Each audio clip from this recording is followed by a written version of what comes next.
ఇవాళ తెలంగాణ గడ్డ పండించింది. స్వతంత్రం వచ్చినప్పటి నుంచి ఉమ్మడి ఆంధ్రప్రదేశ్లో కూడా ఇంత వరి పంట రాలేదు. ఇవాళ మన 10 నెలల ప్రభుత్వంలో 1,53,00,000 మెట్రిక్ టన్నుల వడ్లు పండించిందంటే అది మన రైతన్నల గొప్పతనం కాదా? గతంలో వడ్లు అంటే కాళేశ్వరం నీళ్లు తెచ్చిన అన్నాడు. ఆ దిక్కుమాలినోడు కట్టిన కాళేశ్వరం మేడిగడ్డ, అన్నారము, సుందిల్ల 3 కుప్పగూలినాయి. వెనకటికి కూడా పనిమంతుడు పందిరేస్తున్నట కుక్కతో తలిగి కూలిపోయిందంట. కాళేశ్వరం కట్టిండెప్పుడు కూలిందెప్పుడు 1,00,000 కోట్లు నిండా మింగిండు, ఫామ్ హౌస్లో బోర్లో వండిండు. కాళేశ్వరం నుంచి సుక్క నీళ్లు లిఫ్ట్ చేయకుండా ఆనాడు కాంగ్రెస్ పార్టీ కట్టిన శ్రీరామ్ సాగర్ కావచ్చు, లేకపోతే శ్రీపద ఎల్లంపల్లి కావచ్చు, కల్వకుర్తి, భీమా, నెట్టంపాడు, కోయిల్ సాగర్, శ్రీశైలం, నాగార్జున సాగర్, హంద్రి, నీవా అక్కడ కడితే ఇక్కడ ఈ ప్రాంతంలో తెలంగాణ ప్రాజెక్టులు కడితే ఈరోజు ఖమ్మంలో కట్టిన ప్రాజెక్టులు, వరంగల్లో కట్టిన ప్రాజెక్టులు, నిజామాబాద్, కరీంనగర్లో కట్టిన కాంగ్రెస్ కట్టిన ప్రాజెక్టులతో ఈరోజు 1,53,00,000 మెట్రిక్ టన్నుల వడ్లు ఈరోజు తెలంగాణలో వండినాయి. 1,00,000 కోట్లు కాళేశ్వరంలో కాంట్రాక్టర్లకు కాలబెట్టిండు. పాలమూరు రంగారెడ్డికి 20,000 కోట్లు కాలబెట్టిండు. ఇంతవరకు సుక్క నీరు రాలేదు.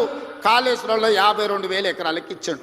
1,00,000 కోట్లు కాంట్రాక్టులకు బిల్లు ఇస్తే 52,000 ఎకరాలకు నీళ్ళు వచ్చినాయి. ఈసారి అవి కూలిపోయి అది కూడా రాలే. ఇప్పటి వరకు చంద్రశేఖరరావు గారు ఈ 10 ఏళ్లలో 1,83,000 కోట్ల రూపాయల ప్రజాధనాన్ని ఇరిగేషన్ ప్రాజెక్టుల మీద పెట్టిండు. నేను సూటిగా అడుగుతున్నా, ఏ ప్రాజెక్ట్ అయినా నువ్వు పూర్తి చేసినవా? ఏ ఒక్క ప్రాజెక్ట్ అయినా తెలంగాణ ప్రజలకు అంకితం చేసినవా? ఇది పూర్తయింది, ఇది ప్రజలకు అంకితమైంది, దీంట్లో నీళ్ళు వస్తున్నాయని చెప్తావా అని నేను అడుగుతున్నా. ఇవాళ మల్లన్న సాగర్ అంటాడు, రంగనాయక సాగర్ అంటాడు, కొండపోచమ్మ అంటాడు. రంగనాయక సాగర్ కడితే రంగనాయక సాగర్ దగ్గర హరీష్ రావు ఫామ్ హౌస్ కట్టుకున్నాడు.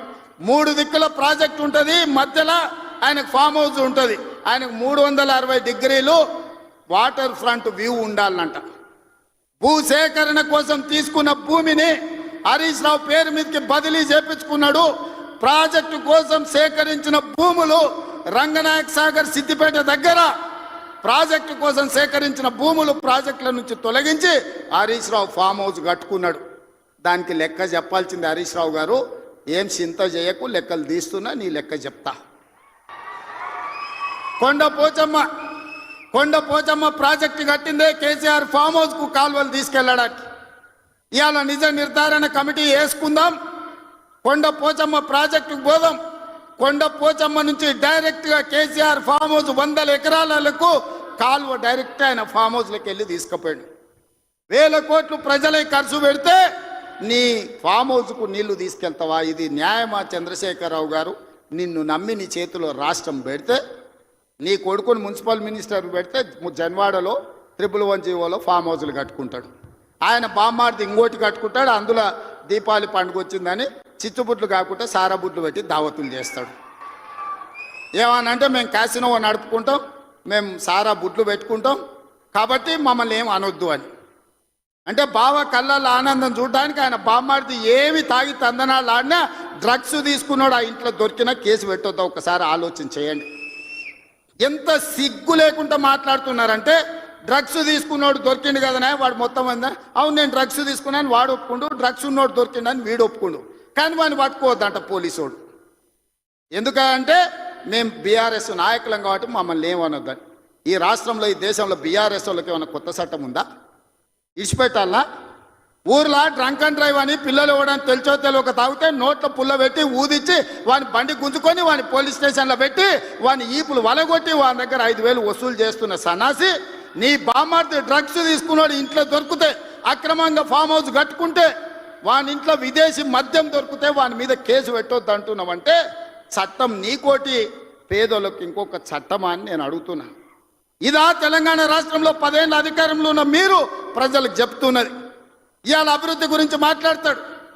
75 ఏళ్ళనే నా కొడంగల్ ఎప్పుడో 1960లో మా పెద్దలు గురునాథ్ రెడ్డి గారి వేదం మీద ఉన్నారు. 6 సార్లు ఎమ్మెల్యే అయ్యాడు. ఎందుకో ఒక్కసారి కూడా వారిని మంత్రిని చేయలే గత ప్రభుత్వాలు. అచ్యుతారెడ్డి అని ఎప్పుడో 60లో ఒక్కసారి కొద్ది రోజులు మంత్రి అయ్యాడు. స్వతంత్రం వచ్చినప్పటి నుంచి ఈ రోజు వరకు మా కొడంగల్ నియోజకవర్గం మీద ఎవరు దయ చూపించలే, ఆ ప్రాంతం నుంచి ఎవరు మంత్రి కాలే. ఇవాళ ఆ ప్రజల కోరిక మేరకు నేను ఎమ్మెల్యేనై ముఖ్యమంత్రిని అయితే నేను ఆడ అభివృద్ధి చేయాలి, మా పిల్లలకు ఉద్యోగాలు ఇవ్వాలి, మా గ్రామాలు ఎడారిగా మారినాయని నారాయణపేట కొడంగల్ ఎత్తిపోతల పథకాన్ని మా నీళ్లు తీసుకెళ్ళనికే తాగనిక నీళ్లు లేక ఫ్లోరైడ్ ఉండి కల్తీ కళ్ళు తాగి ఆ కల్తీ కళ్ళుతోని పిచ్చెక్కి పిల్లల్ని మంచాలకు గట్టేస్తుంటే ఆ బాధ చూడలేక నారాయణపేట కొడంగల్ ఎత్తిపోతల ప్రాజెక్టు ద్వారా 1,00,000 ఎకరాలకు నా ప్రాంతానికి నీళ్ళు ఇవ్వాలని నేను ముఖ్యమంత్రిగా చేస్తే అండ్ల కాళ్ళ కట్టె పెడతాడు హరీష్ రావు. ఇదే కాదు, ఇవాళ నేను 1,100 ఎకరాలు ఆడ భూసేకరణ చేసి తొండలు గుడ్లు పెట్టని భూములను ఇవాళ ఏదైనా ఏజో పారిశ్రామిక వాడ తీసుకొచ్చి పరిశ్రమలు తెస్తే మా పిల్లలకు ఉద్యోగాలు వస్తాయి, నా ప్రాంతం అభివృద్ధి జరుగుతుంది. నేను ముఖ్యమంత్రి అయినా కాబట్టి వాళ్ళకి కృతజ్ఞత తెలుపుకోవాలని నేను ప్రయత్నం చేస్తే కొంతమంది రౌడీ మూకల్ని తయారు చేసి పైసలు ఇచ్చి కలెక్టర్ని ఆర్డీఓని అధికారులందరినీ ఇష్టం వచ్చినట్టు కొట్టింది. కొట్టి ఇప్పుడు మా మీద